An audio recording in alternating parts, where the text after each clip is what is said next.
Figer Law, have a seat. Dan Dickerson, Jason Benetti, so glad to have you along. Troy Melton is our guest this week. And I do want to know from your perspective, and you've seen so many Tigers come through here. Yeah. Who are the guys that are the most confident and most put together early in their careers? Because Troy Melton, That's confidence. watching him Yeah. command the mound this early has been remarkable. No, I've actually been thinking about it a lot because that debut, followed by the second game where it goes 7 shutout against a good Arizona team. I'm trying to think of a better second start or a better start to a career. And I mean that. I mean, Turk Skubal obviously has had a lot of success, but he didn't his first year. Now, it was COVID, so that was a whole nother thing. But thinking back, I mean, even Justin Verlander's debut, he made 2 starts before he debuted in '06. And I mean, it's one of the best debuts in my years of doing this. And it really stood out. And when we think about that conversation with Tarek Skubal and how it's just he's trying to learn everything, and it was all kind of a blur, and he has so much to learn. And here's a kid who comes up and does that, and he's dominated ever since the rough beginning in Pittsburgh. It really kind of stands on its own. I'm trying to think of a comp, and I would probably have to go back to Verlander when he started to get on a roll in '06. And that's not, like when you start saying those names, people are like, you're comparing him to that. Right. Not No, that. I'm It's just just talking that about yeah. attribute of being on the mound that early and looking like you're not only not overwhelmed, but you have 2 hands on the steering wheel and you're comfortable. Mhm. And that's how he looks. He absolutely does. And players on the team see it, coaches see it. I mean, there's just a certain calm when he's on the mound, and he's in command, and he's going to come at you, and they see it. Yeah. To our audience, like you're not going to believe where that comes from for him. And it speaks to what we do for a living, but also just like everyday conversation. The advice that he gets Unbelievable. from the pitching coach at San Diego State about his everyday life. I don't even want to spoil it. I want him to say it on his own, but it has something to do with what we do. And this is why I love, I mean, just everyday life, right? You just never know when you're going to get that one piece of coaching advice or just life advice that's going to resonate. You've maybe heard it before, or you've heard about how do I relax on the mound, but now it's delivered in a different way. I just love the randomness of it. Yeah. But how sometimes people have a gift for saying the right thing at the right time and understanding how it translates to everything in your life. Yeah. Especially for yet another guy on this roster. And we do have first overall picks, right? Torque, Casey Mize, some guys who were noticed very early. There is a whole list of players who were one Division I scholarship. Troy Melton, preferred walk-on at San Diego State. Kerry Carpenter, who's talked about having a chip on his shoulder because he wasn't a high draft pick. There's this whole litany of guys on this roster that kind of came out of nowhere, and I think it Right. speaks to what this team has become. Yeah, and who they are. This is a backup catcher going into his junior year in high school. Coach suggested pitch. Yeah, because maybe I'll get more playing time. You picked it out about 3/4 of the way through this conversation with Troy Melton that you're going to hear in a moment. He knew he was going to be a baseball player. That's all he wanted. That's it. But he was a preferred walk-on. Preferred walk-on. So he knows that he's going to do this. He doesn't really have a backup plan. There's no safety net. And he's like 30th on the roster of most important player. Right. How do you get that confidence? That's the amazing thing about athletes, high-level athletes, is they just figure out like, yeah, I'm going to be better than these other guys, even if I'm not right now. Yeah, I believe in myself, and it's not wide-eyed and clear-eyed, right? They know, all right, I've got things to work on, but they never lose that confidence in themselves. Were you always like that as an announcer? I was. I mean, without reason. Yeah, me too. Seriously, I think that's why we both understand him. I was. I mean, I had no grand designs, but I knew I could do it. Yeah. Even though I started out and then my first boss was like, no, you're not good at this. I'm like, well, okay, then I'll do it. And then I just always believed I could. Again, even without Same with with some reason to actually have that belief. and you listen to those old tapes. Like we should do old tape day Oh, on the podcast. Do you have some of them? I do. I play a tape from I teach little broadcasting classes, you know, at Michigan State, because you've been kind enough to be a guest. I played some of those tapes from Ohio Wesleyan battling Bishop football days. And I said, this is what progress sounds like. This is step one, 8 years later. Here's step two, 8 years later. Now, I try to tell them, you can speed up this timeline if you Yes. if you practice, Please don't take 16 years. which I didn't really do a lot of. But it is funny. I mean, it's awful. And yet, it's like, well, there's a seed of something in there. And people heard that seed for both of us. They were like, "Oh, he can do this." I should never have been hired. Totally. Never. Some people would say that about me 2 years ago. No, but that's that you just keep getting better. Yeah. And Troy Melton's like the perfect example of that. San Diego State saw something in him, and he hardly ever pitched. Yeah. But they knew the person as well as what talent there might be in that arm. And boy, fascinating, curious person. First guy that's ever come on the podcast and said, and we've believed like he would be a good member of your trivia team. No question. Like member in good standing, probably waive the dues for him to be on your bar trivia team. Oh, no question. So we asked him at the last couple questions what his special topic would be on a game show for $20 million. Like what very specific topic would he be good at? And it has to do with sports and his sports fandom. Before we get into Troy Melton here and the conversation, what would your special topic be for $20 million? I'm so bad at trivia. It'd probably have to be something very specific, like late 60s Tigers teams, But that's great. I just know those rosters so inside and out. Yeah. 80s probably as well, but I mean that was me growing up. Okay, so we're gonna do a Batting test. stances of 68 Tigers for 500, because we could all imitate their batting stances. So pick a specific topic, right? Just pick some year or something right now. Yeah. Well, but it's 68 Tigers. 68 Tigers. Yeah. Anything but the anything, 68 Tigers. anything. Okay, so Marin is gonna get 5 questions about the 68 Tigers that I'm gonna ask you. And then you're going to ask me 5 questions about the Christopher Guest movie Best in Show, which would be my topic. Oh, Like, really? Yeah, that would be mine. And then next week, next time we do this, as the intro, Yeah. we're going to have a trivia contest about our special topic. All right. And no fair going back and reviewing No, those 68 no going Tigers. back. No. Whatever I've got in my mind about Best in Show right now is it. How about that? I'm going to go back and watch. Okay. And I'm going to read up about the 68 Tigers and try to do better than you. All right. Okay. Troy Melton has put us in this mode. Lloyd, we are in this kind of mode after this conversation that you're going to really enjoy with one of the newest Tigers. This is Have a Seat with Jason Benetti and Dan Dickerson, presented by Feiger Law. Feiger Law, have a seat. We're joined by Troy Melton. Troy, thank you for doing this. Thank you for having me. So here's the fun part about you. One of the things we've noticed in your first bunch of outings is your confidence. And it came out already. Dan and I were talking about who's going to start the podcast. Troy goes, I'll start. I'm happy to start if you want. That is you in a nutshell, what we've seen so far in your major league career. How did you become this person that like seemingly is unbothered by big life moments, not the podcast, your debut and things like that? Yeah, I think honestly, it's just kind of how I've always been naturally. Growing up in Southern California, there's kind of a stereotype of like cool and go with the flow. And that's kind of me. Like off the field, I've always been like that. Honestly, it's been a process to be like that on the field. I'm a little bit more emotional naturally. So I'm kind of trying to transition it into being more like myself. And it's worked out pretty well so far. And I've been having fun. Okay, so you just called yourself the stereotypical Southern California guy.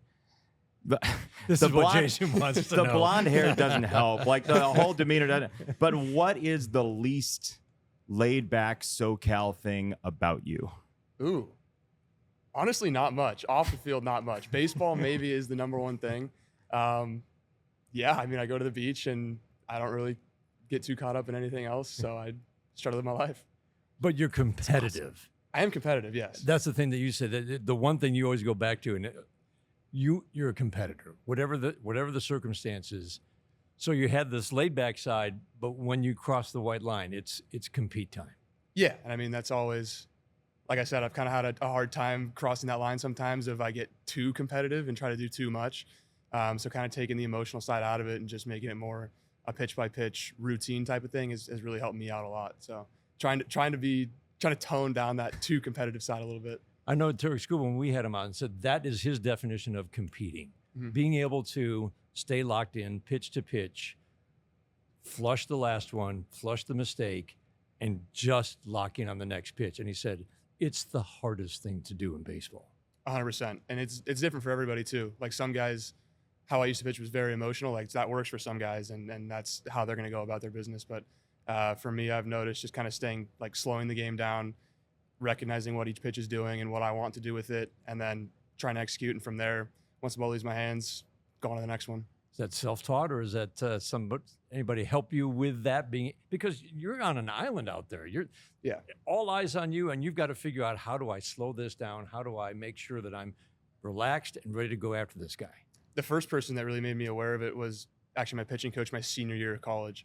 And so that was kind of really the only work I was doing my senior year was mentally and making sure I'm slowing the game down. And then it's been a long process since then.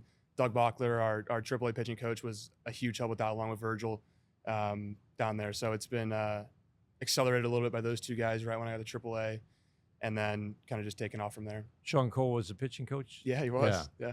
And he had a big influence on you, didn't he? Huge. Yeah, I went back for my senior year of college, and he was a new pitching coach for my senior year. And we did like I said, more mental than anything. Physically, I had the tools there already. Like I threw hard, I threw strikes, I had multiple pitches, but he really helped me dial in mentally and making sure that I was present and slowing the game down, slowing my life down. So it was a really good experience for me, and he helped me out. I wouldn't be here without him. So I have a lot to thank for him. How'd you do it? Well, the funniest story is I remember my first phone call with him. He called me right when he took the job. We talked for 20 minutes just about life, baseball, everything. And at the end of the phone call, he's like, "Do you notice how fast you talk?" And I was like, "Yeah, I've kind of always talked fast. Why?" And he's like, "Yeah, you need to slow down because that's how you're going to slow down on the mound." So he would always tell me, like early on, like when we first worked together, he was like, slow down, like slow your speech down. And it kind of translated, like your life does translate into baseball. Like usually who you are is who you are. So he helped me out a lot with that. And then that translated to baseball stuff and everything. So it was interesting. And it was, I thought he was kidding at the time. I was like, I have to slow down talking to be able to pitch. I was like, what? And the more I did it and practiced it, the more I realized it actually did help. So it was super interesting and different than a lot of other people's experience, I think, but it's true. How did you slow it down? What were your following conversations like with friends after he told you that? Yeah, he would call me out on it. He really would. Like if he heard me talking to teammates and I was going really fast, he would say like, "Hey, slow down." And I'd be like, "All right." And I didn't really believe it. I won't lie, I didn't tell him this, but I didn't really believe it for a little bit. And then I started doing it and practicing it. And then I noticed a little bit of a difference on the mound. Then I started pitching a lot better. So that helps too, I guess. So I started to buy into it and it did help. It really did. That's amazing. It is advice. amazing. So Andrew McCutcheon goes deep. How slowly are you talking to yourself and what are you saying 2 batters into your career?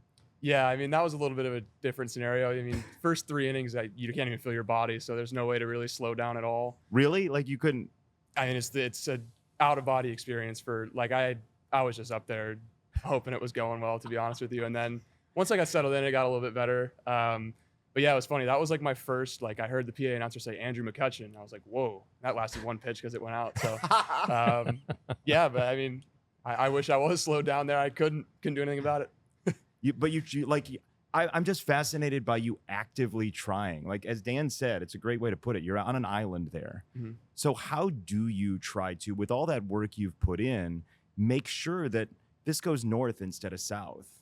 Yeah, if you watch me pitch, I'm pretty deliberate about breathing. And if like I feel something go wrong in a pitch, I always step out, like look towards center field or whatever I'm looking at the time and take a deep breath and just reset and refocus. Before every inning, I'm pretty far behind the mound. I get the ball from the third baseman take a deep breath, and I actually say, this is from Sean Cole too. He says, slow is smooth and smooth is fast. I say it out loud every single inning. Nice. So just a lot of things that like kind of cues and just mental checks that make sure I'm where I need to be.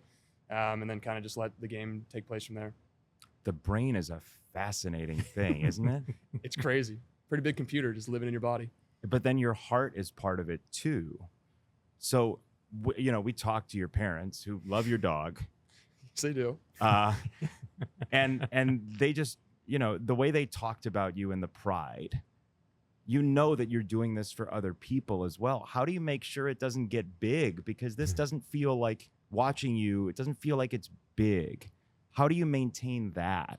It's kind of weird. Like once I was on the field and like competing and playing, it's really not all that different than like when you're in high school. It's the same sport. This catcher's in the same spot, the hitter's in the same spot. There's just more people in the stands, but you don't even really, at least for me, I don't really notice it, to be honest with you, too much. Probably because you're so focused on trying to execute a pitch that all that stuff doesn't really matter, to be honest with you. But makes it a little bit more fun when things are going well to have all the fans in the crowd and hear the cheering and everything. But it really isn't all that different for me personally, at least. 10 batters in, you're down. Not to bring up another good memory, but you're down. This is actually a roast. You didn't know. Spencer Horwitz hits a grand slam. But AJ does not come out and get you, and there's nobody warming up. It's like he puts his faith in that you can, as you said, it's an out-of-body experience making your major league debut. I think that's a universal feeling for any pitcher.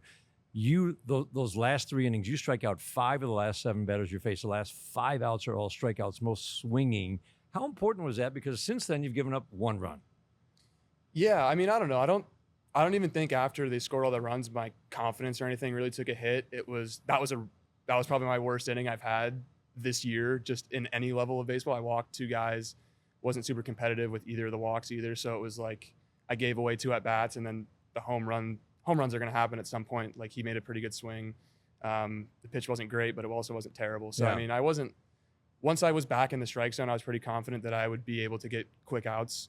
It was just that 1 inning got away from me. But once I went back out for the 3rd inning, I was pretty confident that I'd be able to continue doing what I was doing and just put that inning behind me. And that ended up happening. So it was good to make sure I got through 5 innings at least on that day. So, but yeah, it's been much better since then. Yeah, and then we have to mention, because we've mentioned that start, the next start against Arizona, pretty darn good offense, 7 shutout innings. Yeah, that's fun. How do you sleep after a game like that? Which one? The good one. I'm the good cop here. You keep bringing up Pittsburgh. You do your thing. It was funny. My first 3 outings in the big leagues, the 2 starts and then my first relief appearance, I couldn't sleep. Like it took me until like 3:30 to fall asleep. Like, and I'm usually a pretty good sleeper. Like right after, college even didn't bother me. Like I could fall asleep after the game fine. First 3, I couldn't. Like I didn't know what to do. I was just sitting there on my phone, like passing time, basically trying to fall asleep. And then since then I've been fine. So, I mean, the first 3, like I said, nothing I could do about it. I was wired the whole time. The adrenaline was still pumping. Since then, it's been good. So I've hopefully fixed that. What does a young major league pitcher who's just reveling in it do on his phone to try to go to bed? Recently, it's been playing chess. Okay. I'm trying to figure that out. It's been an awful process. I'm still terrible. I can't learn. I don't know what's going on. I'll get there eventually at some point. It'll take a while. It's good. Have you talked to AJ? Is he good at chess? No. Well, he's good at baseball chess. Oh, Yeah. So okay. no, but he's not good at regular. You would think You that would he'd think. play chess, but I think the reason he doesn't is because he would go so far down that rabbit hole. Yeah. He's got enough going on. He'd be with pinch baseball hitting chess. for the bishop. I wish I could put the queen everywhere, and then I'd be pretty good. But no, I mean, watching Netflix too has been killer at time. But I feel like everybody does. What do we that, so. watch? Where does our heart go? There's anything like mystery I like. So like any kind of like cop show or anything like that, I enjoy. Comedies, just really the basic stuff that pops up on the Netflix top 10. I trust people, and I'm like, it's probably pretty good. So I'll give it a try. That's awesome. I trust people. He says to Netflix. It's great. It's great. I want to go back to when you're becoming a pitcher. Because you said, like, even talking about San Diego State your senior year, like I had a bunch of pitches, like it all. When did your arsenal really come about? And you can go pitch by pitch here. Like, first of all, when did you know you threw hard? When was like the first time you remember that? It's actually a funny story. So we had a kid So I didn't start pitching really until my senior year. And I was You're catching before. yes, I was a catcher always. Yeah. And I threw pretty hard. Like for high school, it was 88. So for high school, pretty hard, but nothing like any scout would be looking at really from a right-handed pitcher.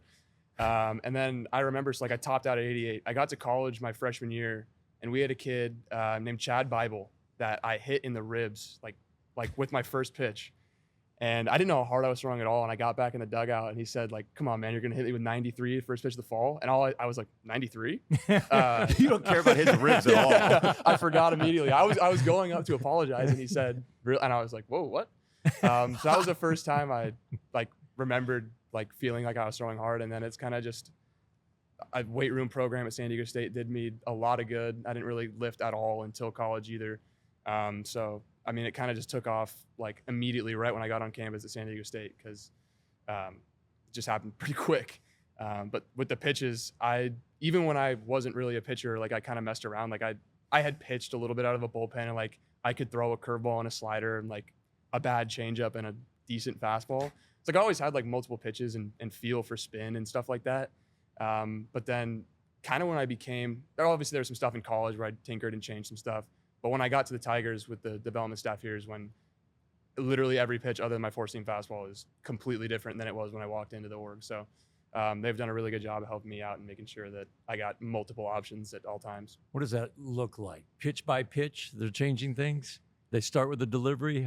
Yeah. So, they did start with the delivery. When I got there, they didn't change anything after the draft. It was 2.5 months when we were there. So they didn't really change anything. And then for a camp in the off season, they changed my windup where I do the step back thing now. So that was completely new. And then we went different slider, different cutter. Changeup did stay for a little bit. Changeup was new this off season. Cutter was also new this off season. Curveball got introduced the off season before. So it's just like random.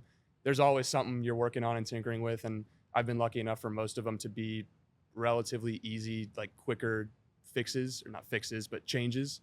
And they've all stuck pretty well. So I've been happy with everything we've done organizationally. And it all starts with a fastball. 100%. Yeah. I mean, that's what is baseball. the value of that? Because you, as you said, you had to learn how to locate because you weren't an especially hard thrower in high school. Mm-hmm. Describe what that does for everything else. Yeah. I mean, if you can locate a fastball, you can have other pitches that play off of it very well. So like just the tunneling stuff of knowing, I said earlier, like knowing what my pitches are doing, what I want to do with them. That's kind of a big thing this year that I've like slowed down, and like, even if I miss, I can say, okay, what can I do with that miss? Like what pitch works with what I just did? So fastball command, obviously if you're putting your fastball wherever you want it, you could probably throw all fastballs and get away with it if you could just throw it on a dime every single time. But it gives you some like room for error with other pitches where they have to respect a firm fastball that's going to get in on them or up or down or whatever you showed them. So it makes everything so much easier. What kind of learner are you? Honestly, I always did well in school, and I always learned quick athletically. Like I've always had like a pretty good athletic intelligence of like knowing where my body's at in space and learning how to throw things really has been the biggest thing. Here, chuck this across the room. Sorry, Figer. Yeah, I mean, I don't know. I don't really know what kind of learner I am. I've learned in a lot of different ways, different from school to baseball to chess even. Like it's just everything. I kind of just do it my own way, to be honest with you. What take us inside? Like I'm just interested in what your own way is, because I think it feels like part of where the confidence comes from is you're like, yeah, I'll just fix it. You seem like that kind of guy. I'll figure it out. With baseball, it's always been like if I can see something, I can typically replicate it pretty well. So when I was doing the delivery stuff, the first off season I got here, it was one session and I was completely not fixed, but I completely did what I'm doing now. One session. Yeah, literally the first one. Yeah, it was an off season bullpen. I remember it. I hadn't thrown a bullpen off season. The first time I did the windup, it was like 94. I was like, whoa, in a bullpen. So I was like, this could be something that works for me. Like my senior year of college, I went back. I went from a super long arm swing to a super short, like I am now, like a catcher basically. That was all brand new. That took a month to learn. So I mean, I've always been able to make pretty big changes pretty quick just off of like what I feel and what I see. Like I don't even know how to describe it. Like it's weird even for me. Like I don't really know what I look for or learn. I just kind of have been able to do it. And you said they threw a lot of technology at you too, right? So you had to learn that, but it sounds like that's you wanted to. Yeah. In terms of vertical and horizontal. How about and- that? Yeah. Yeah. You can definitely get lost in that stuff too. Right. So Like, how does that help you? for me, it's more of making sure my pitchers are doing what I want them to do.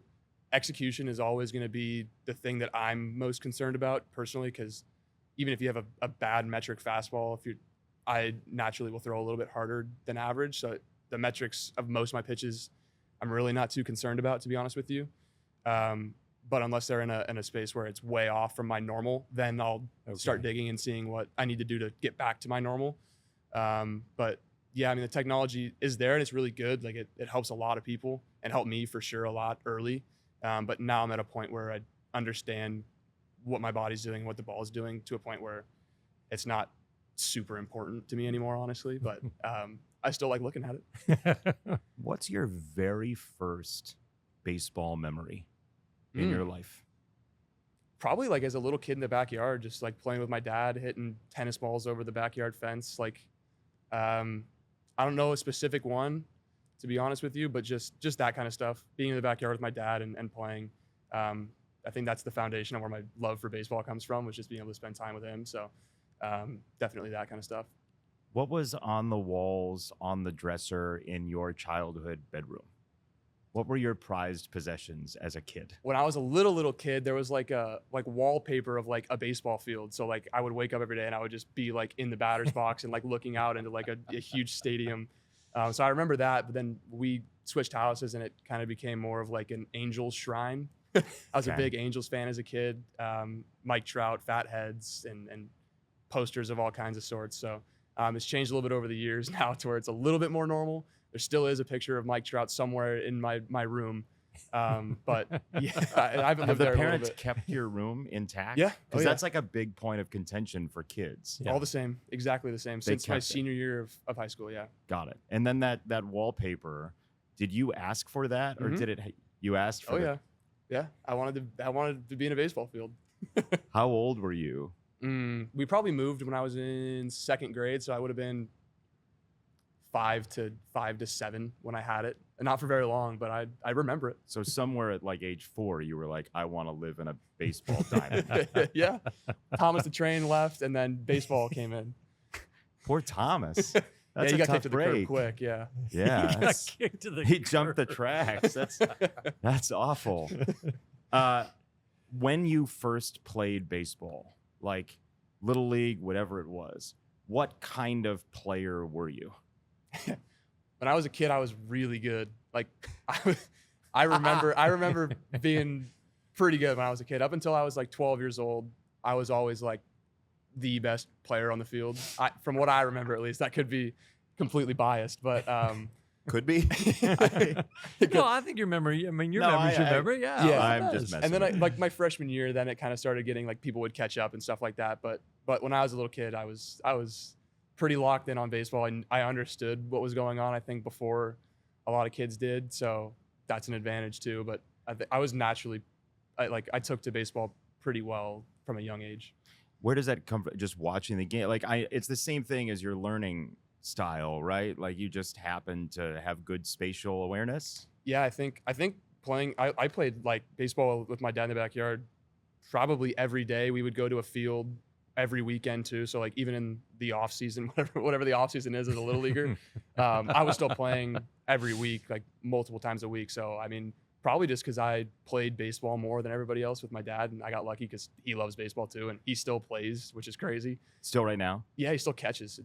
He's insane. Is that right? Yeah, He Men's league. catches. yeah, he catches like 9 innings in men's league games, and he's whatever. How old is it? 65. How many old times it a is? week? Once Sundays. Okay. And they have a long off season. He's been battling some injuries recently, so he's on the ropes with his career. So I'm happy mine is going better now. Knees. He's trying to hold those knees His together. knees are good. It's His his back and his neck. He tells me about it all the time. They're going. So he's trying to stick as long as he can, and he still enjoys it. So I mean, I hope I'm like that one day too. Like I hope when I'm 65, I'll still able to play baseball on the weekends and have fun. Hopefully I'm better than him, but hopefully I'm still having fun with it. Baseball only growing up? You play other sports? I played soccer a little bit until I was like Because your dad played. 12. Yeah, he was good. He was a good soccer player. I mean, from what they told me, I was good. I just didn't really like it. I didn't like the running stuff. Was not for me. I just like sticking on a mound or sticking behind the plate and doing all that.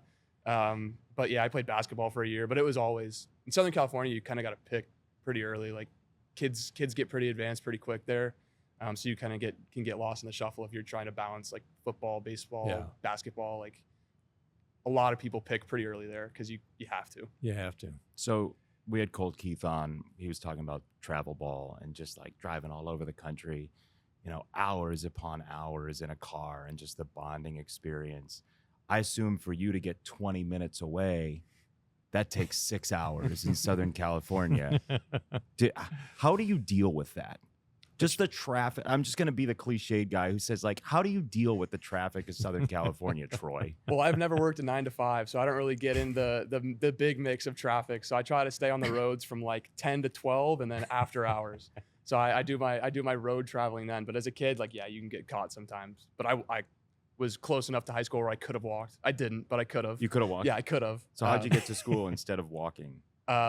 Not only did you not like running in soccer, you didn't like walking to school. Yeah, too much effort. Yeah. My mom drove us my freshman year, and then my sister had a car my sophomore year, and then I had my own junior, senior year. So it just made it easier. He mentioned his sister, who didn't get mentioned in the interview with his parents. And then Troy says after the game the next day to me, my sister didn't get mentioned and the dog did. Let's just take a couple minutes and talk about your sister. She deserves the opportunity. What's her name? What does she do? Like, what's she like? Her name's Christina with a K. She's a teacher in Southern California still. And she is the exact opposite human being that I am. She's a little bit quieter, sticks to herself a lot more than I ever did. But I mean, it's crazy how different we can be with we're basically the same age. She's 16 months older than me. Oh, wow. Same parents, same, obviously everything. Talk slower. She might talk slower than me. I haven't noticed, actually. I need to do my deep dive on that. But no, she's the polar opposite human being as me. And I mean, we've gotten along. We've been friends since we were kids. So never really had any issues. And we had a pretty normal growing up experience. Except she's not as competitive as me. So she probably had some moments where she hated me. But I never had any bad blood. What does she teach? She does like kind of everything. This is a bad school? answer because I don't really know. She does some sort of like middle school, high school hybrid thing where kids are working at their own pace and stuff like that. I know as much as I have to know.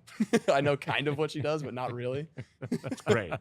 That's why she doesn't get mentioned in the interview. If you weren't a baseball player, what job would you have?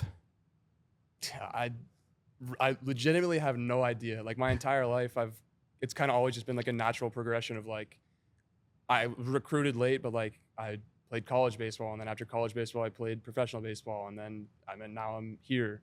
So it's kind of always been like, there was never really a time where I was like, oh, what if it doesn't work? Like I never had that time to realize it. I have a business degree from San Diego State, so it's like I have something to fall back on, but I really hope I never have to use that thing. Yeah, you're not going to need it. But like, I don't know. That's fascinating. Because you go to San Diego State as a preferred walk-on. This is not, but are you thinking when you go that this is what I want to do professionally? Yeah, I think everybody that plays Division I baseball, like that's why you went to Division I as a walk-on versus scholarship at Division II. Yes. So like that even wasn't really the reason. Like I went on a visit to San Diego State and I was like, nice let's go campus. Here. So that was honestly more that my parents at the time were pushing me to go to the Division II school because they thought it was a better opportunity. And I was just like, no. But yeah, I mean, like I said, there was never even like a thought of it happening or not happening. It kind of just always been a natural like progression to here. You think San Diego State, Steven Strasburg, were they known as a school? I know you said you went for other reasons. That developed pitchers, though? I mean, was that one of the things you discovered early on that, because they saw you in between your junior and senior year in high school in a showcase that you hadn't even pitched, but they saw something. Was that the reputation, and did that prove out? Yeah, I mean, they did a really good job because I came in very raw. Like I said, I only really pitched my senior year of college or high school. So whatever they saw in that bullpen, I'm really happy they did see because if I didn't go there, I for sure would be a different person. I don't know if I would be here or not, but that was the best thing I ever did was go to San Diego State, in my opinion. And they really helped me out become a better pitcher. But it was when I committed, like I didn't really know. I wasn't a big fan of college sports. It's kind of not. It's not as much of a thing there as it is here or in different regions of the country. So I really didn't know anything about them. I just saw the campus was cool, the stadium was nice, like everything. The weather, like that's who I am. I like Southern California weather. So I didn't even know anything about them. I was just kind of like, oh, sure, I'll go. And then once I committed, I was like, oh, it's a pretty good baseball school. There's been some really good history that not a lot of other schools have. So it just kind of blind luck worked out really well. And the coaches were really good to me all 4 years. So, I mean, I couldn't ask for anything better. Seemed like one of those big moments along the way. You pitch 2 innings your freshman year and injure your lat, right? Mm-hmm. And then you go to Alaska, which to me is just always fascinating. It's like Alaska Wood Bat League, collegiate baseball, good players, right? Yeah, really good. And I'm thinking sun never sets. Is it like 4 games a day? What? But you said that was really big for you because it was almost like a rehab assignment. Yeah, that's exactly, looking back on it, basically what it was for me. I got hurt my first outing of college baseball, which was the worst. I guess that's worse than my real big league debut. So I got to give up the runs and get hurt. But yeah, I mean, Alaska was like the weirdest, coolest experience at the same time ever. Like you're going to bed and it's bright outside. You wake up, it's bright outside. You're like, this place isn't real. It's just not much going on other than playing the baseball too. Like it was more like a minor league setup than anything had to do with college. Like I think we played 4 or 5 times a week too. All around Anchorage? Yeah, Or Anchorage. traveling We out went to the Kenai Peninsula, which was super beautiful there, super cool. But yeah, most of them are just, it's like 6 teams in the league. 5 of them are like right in a 15, 20-minute window from each other. I was lucky enough, I was in Anchorage, which was the only thing going on in Alaska.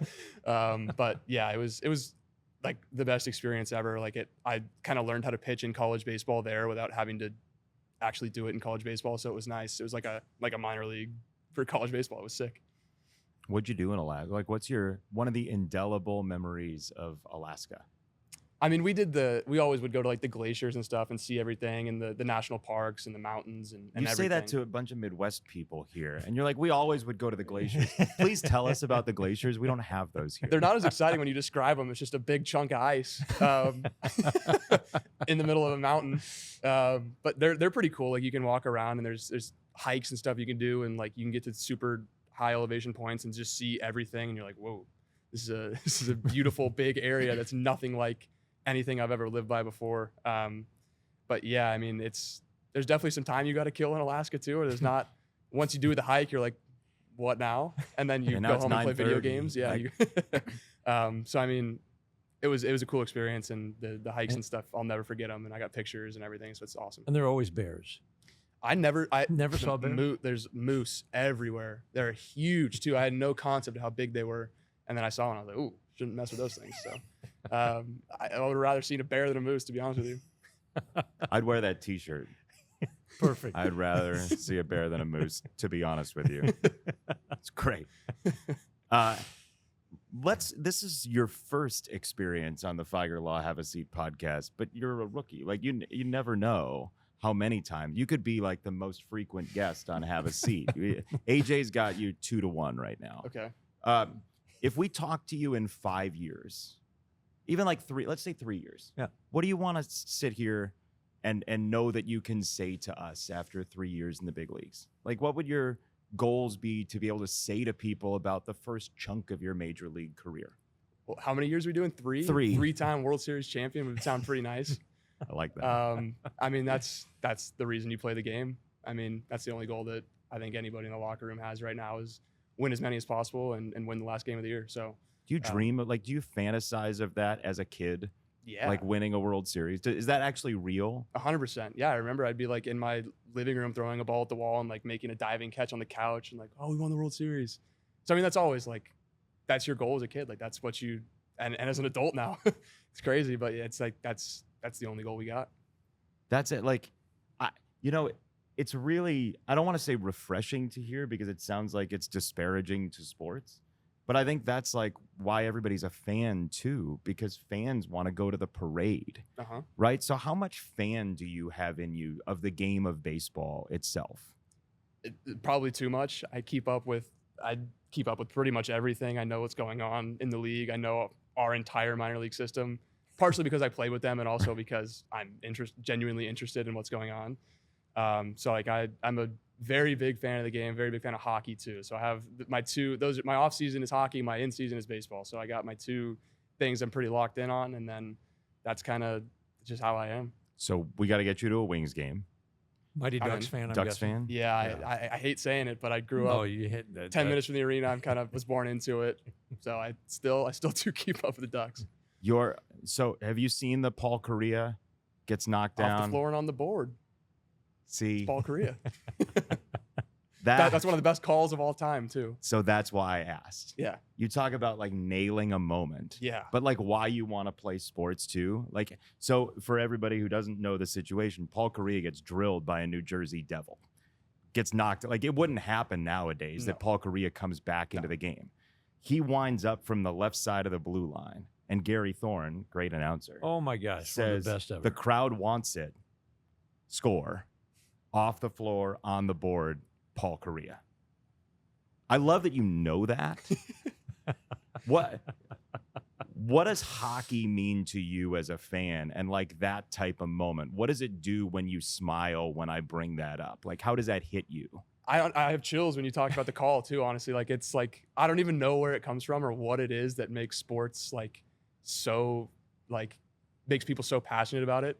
But it makes it way easier for me when fans are here. Like I understand that side of it, the fandom side of it. It make like it's in the off season, like it's everything to me. Like when they win or lose, like I'm living and dying by every moment.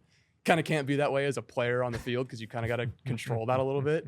But I definitely understand it, and I am the exact same way. So you still are. Oh yeah. Probably more now than I was before. What's your most irrational fan thing? We did like a couple months ago on the telecast, we did #unreasonable Tiger fan, and people sent in their stories of being unreasonable Tiger fans. What is your unreasonable fan thing? I feel like I'm pretty reasonable because I do understand the player experience a lot more than the average fan would. I get very angry when guys make mistakes though. And even though it happens, but like, it just, when you're watching it, it just seems like, just don't do that. And then it's like, what are we doing here? So I get a little fired up sometimes, but I do a good job of forgiving and forgetting, and then we move on. That's all internal. Yeah. Well, no, it's not. It's external for a little bit, and then it goes back to internal.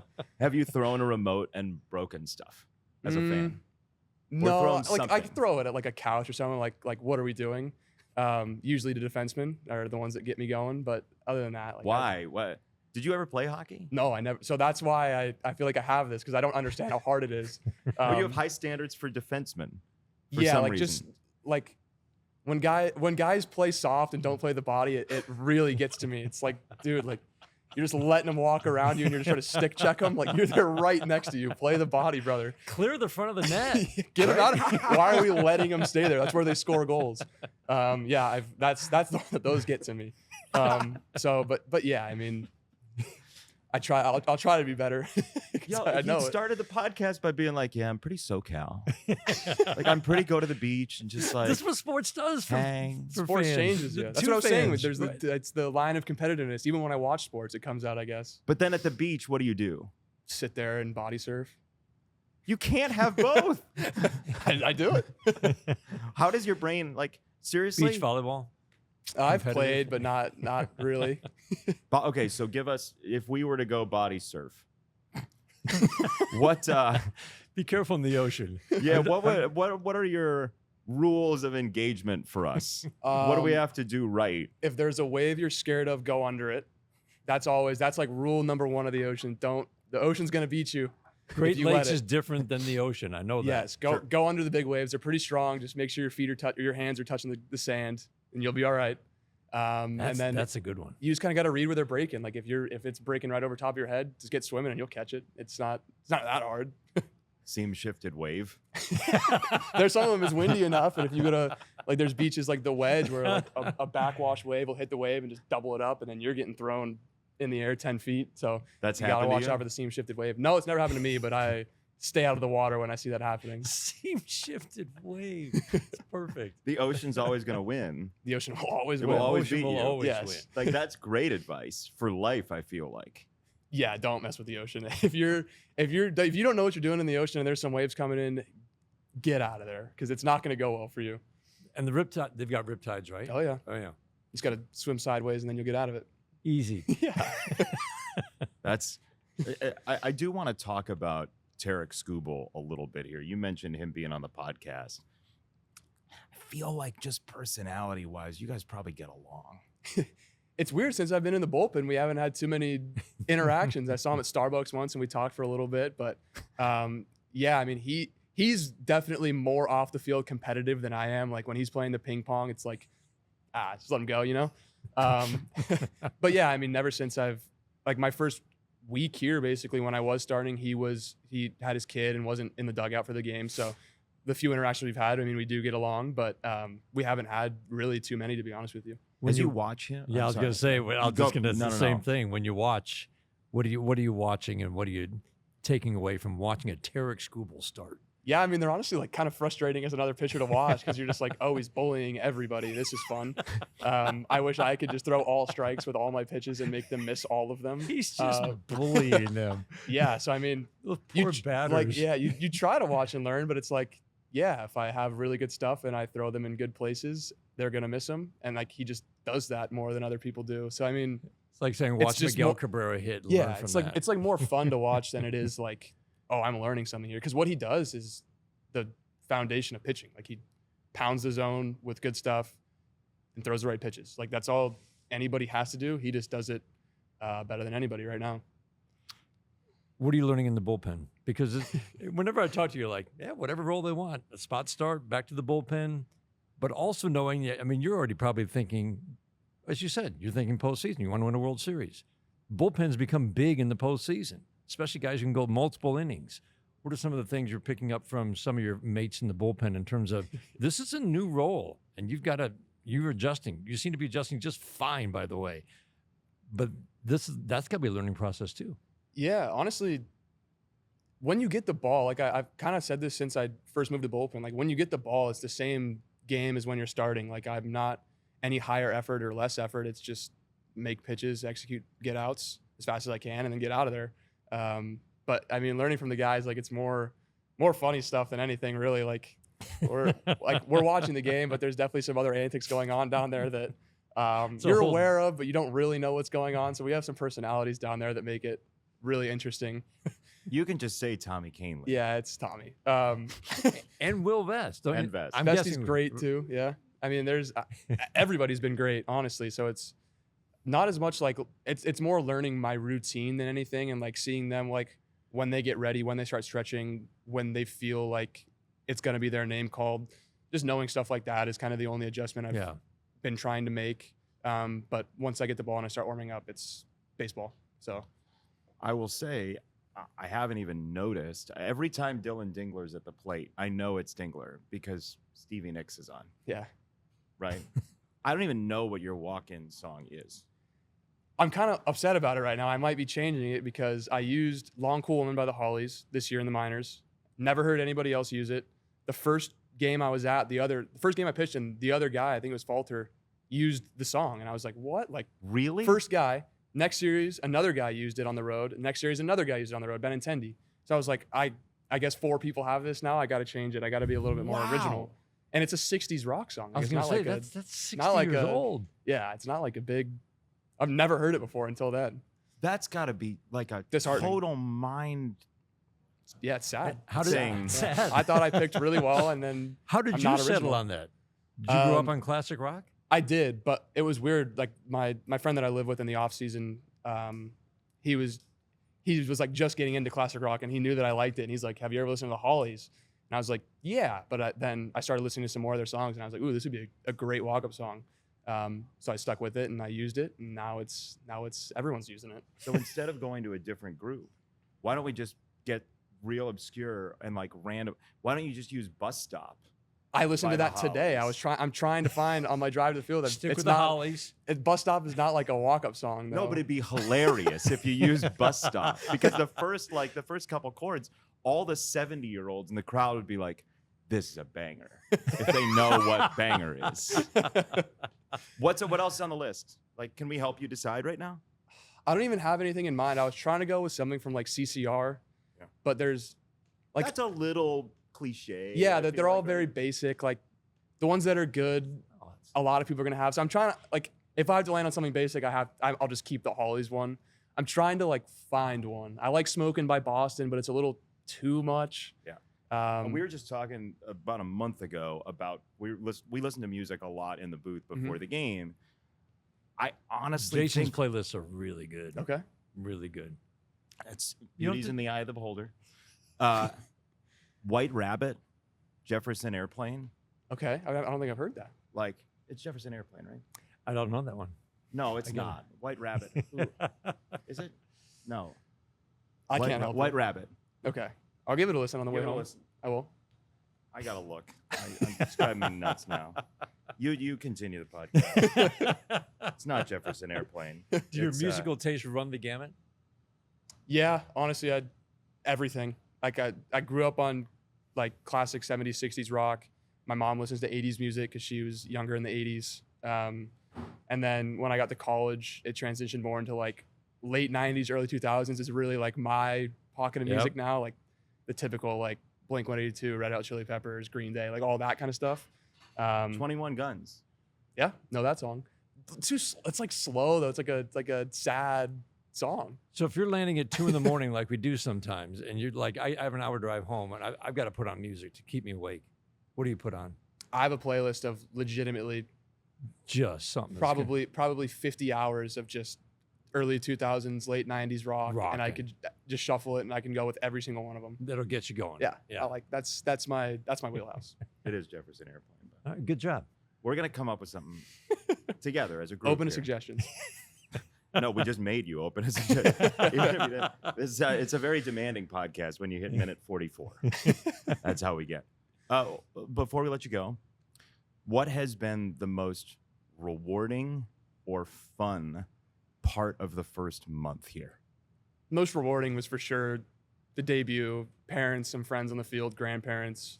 That was like this is pretty cool. Like I'm in the major league. That was when it really hit me. Like what just happened. Still don't know if I've really like fully processed it yet that I'm like actually here and like on the team. But that was like the only moment where I was like, my mom, I can't believe she didn't cry, but like hugging my mom and hugging my dad and like, that was like the I think coolest Dad thing. was on the verge when he Daniela was in got here. way, like he kind of did. My mom sits there and cries watching Hallmark movies, like in the living room in June watching Christmas movies. And she cries at those like every single time. And I make my debut and she doesn't even come close to crying. I'm kind of upset about it, but yeah, I guess that's more important. But yeah, that was rewarding. But the fun one is like, I didn't realize how fun the travel was. Like that was kind of the part where I was like, it's a lot of travel, a lot of stuff. And it's incredible. It's so fun. What's the best part of the travel for you?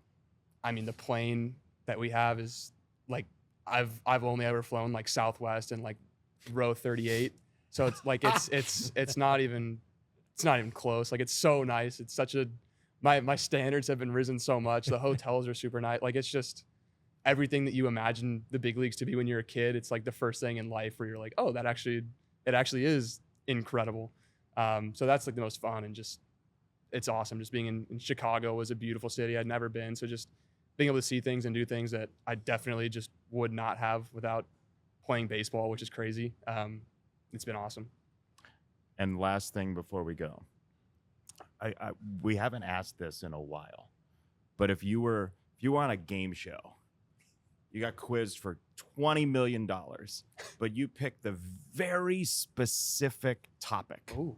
Like season 1 of Parks and Rec, or like volcano rocks. What's your specialized topic that you would do best on and have the best chance of winning the prize? For $500. Times something else. If we're going super, super, super niche, any kind of Anaheim Ducks trivia from like 2019 to now, I think I could do pretty good. When I was a kid, I mean, anything baseball from like my high school years also, like I had stats and stuff like that. Like I was a big time. Like I knew everybody, how everybody was doing, everybody in the league. So either one of those two, I would be pretty nails at. Other than that, though, I'm not really like I'm kind of good at like general trivia. Like I'm a decent trivia player in general. So I like to think I can hold my own in most categories.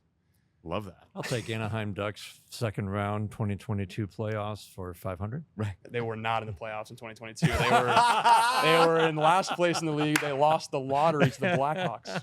And you know whose fault it was? The frickin' defenseman. Oh, you bet it was. Yeah, they were not good. They allowed, I think, the second most goals in the league that year. So. Troy, this has been an absolute blast. Thank you. It's been fun. Thanks, Troy. Troy Melton, ladies and gentlemen.